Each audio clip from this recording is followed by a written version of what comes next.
dire tout le plaisir que j'ai avec Christine Lagarde et Michel Barnier de vous rencontrer. Il paraît qu'il n'est pas très courant qu'un Premier ministre vienne à Washington. C'est même la première fois depuis 10 ans. Il y a à cela des raisons. D'abord, un engagement de longue date que j'avais pris envers le président de l'American Jewish Committee, avec lequel j'ai beaucoup travaillé, notamment comme ministre de l'Éducation, au moment où nous avions en France des soucis avec la remontée de l'antisémitisme, que nous avons d'ailleurs réussi à éradiquer.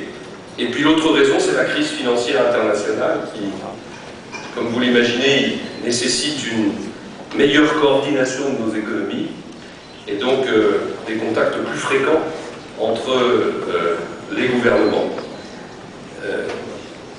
C'est aussi pour moi l'occasion de poursuivre l'effort qui a été entrepris par Nicolas Sarkozy pour rapprocher la France et les États-Unis.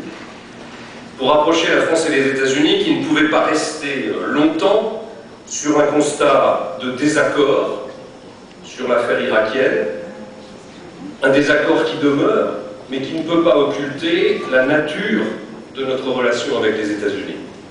Nous sommes amis, nous sommes alliés, nous sommes partenaires, nous avons toujours été solidaires dans les grandes crises, quand l'essentiel était vraiment en jeu. Le président de la République a voulu resserrer les liens de cette relation franco-américaine. Il a eu raison, et j'imagine que ce n'est pas vous qui allez vous en plaindre, vous qui avez sans doute plus que d'autres souffert des tensions récentes.